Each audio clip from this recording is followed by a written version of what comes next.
Kingdom Hearts, Light of Friendship. Chapter 4, The First King of Darkness.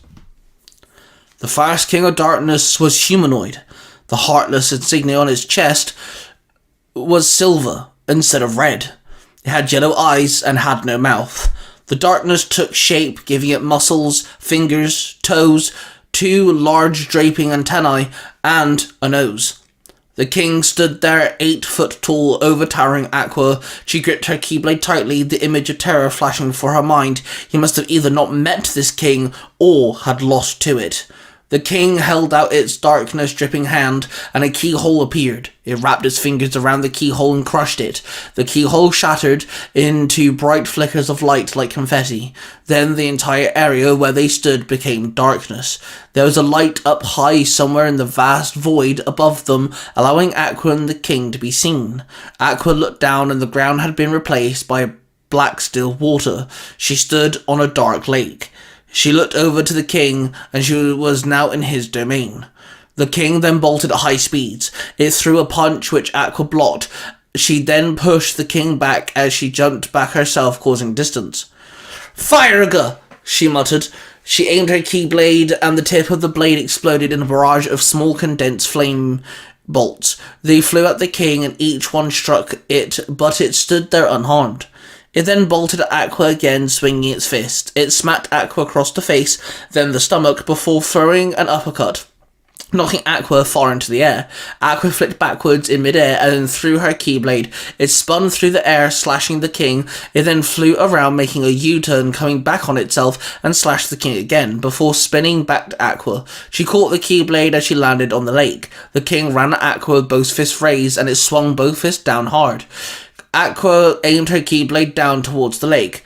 "Defense!" she barked, and a yellow bubble formed around her just in the nick of time as the king's fist smashed into the shield, breaking it, the energy shattering like glass. Aqua swung her keyblade, smacking it in the face. Then she swung her keyblade in rapid motions, slashing the king multiple times.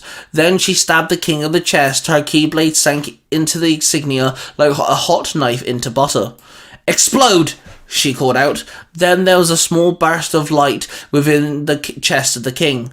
The small burst of light then tripled, then quadrupled. Then the king exploded as the magic combusted within itself. The king exploded, its body being ripped apart from the inside, its body being torn into threads of pure darkness. Aqua stood victorious. She let out a sigh, then she looked around and waited for the dark realm to fade away. But she stood still on the dark lake and waited. Until then, the keyhole appeared before her. She did not know what to do, but she thought she would lock it once again just to be safe. She aimed her keyblade when suddenly the threads of darkness wrapped around the keyhole, taking a new form. The king had returned. This time it had doubled the muscle mass. Its muscles now increased in size, veins popping out of them. Aqua could see each one of the muscles flex and tense individually.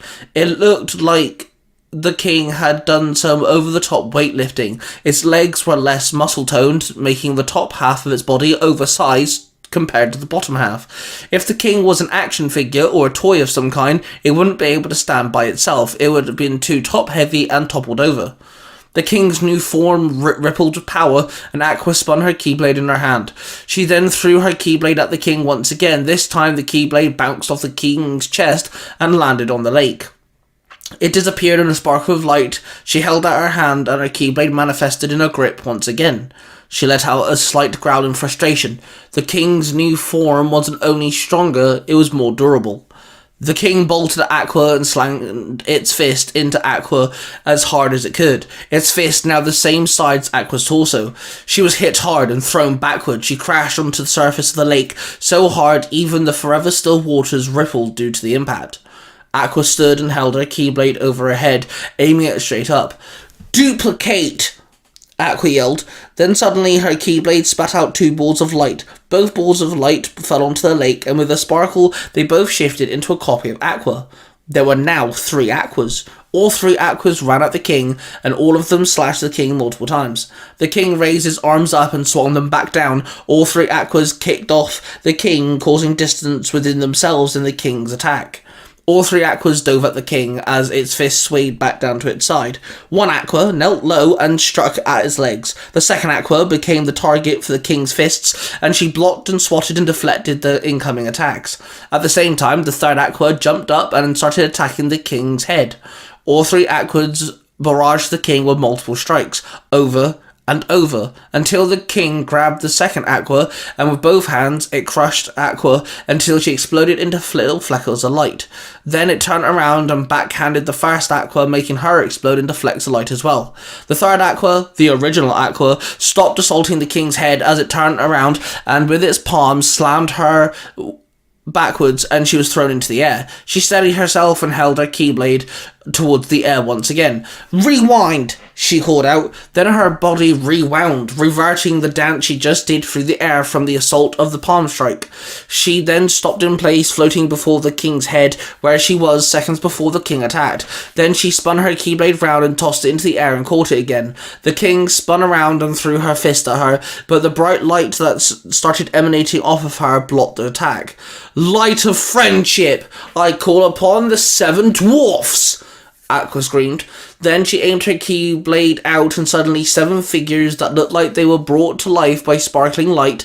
Each one took the resemblance of one of the 7 dwarfs from the world known as the Dwarf Woodlands, where Aqua Terra Inventus met Snow White and her friends. Each one of the dwarfs ran at the king, each one punching, swinging pickaxes, or headbutting the king. The king staggered backwards as it was hit with each strike. Then when the last dwarf picked up a dwarf and threw it, the dopey-looking dwarf flew through the air and headbutted the king directly in the head. Their heads collided and the dwarves faded away, one of them waving at Aqua as it faded. Then Aqua bolted towards the king. She swung her keyblade, striking the silver heartless insignia with all her might. She landed on the lake as she watched the king stumble over, his body flaking away. The keyhole floated up and Aqua spun her keyblade around in her palm, and then she aimed it. A beam of light surged from the tip of the keyblade and hit the keyhole, locking the keyhole once again. The king materialized away, following the dark realm as that also phased, and Aqua was once again stood before the toy store. "How the hell did I do all that?" Aqua asked, confused. She looked down over her keyblade, the power vibrating off of it. New power. It was pure. Aqua could feel the innocence from the weapon, the spells and the summoning that she just did she had never done before, and she never encountered anything like it. She then looked around and hoped that her new friends had gotten back home safe. She activated her glider mode and her armor formed around her as she jumped upon her glider, leaving the world. She glided through the corridor between worlds and focused on her goal, focusing on trying to find Terra.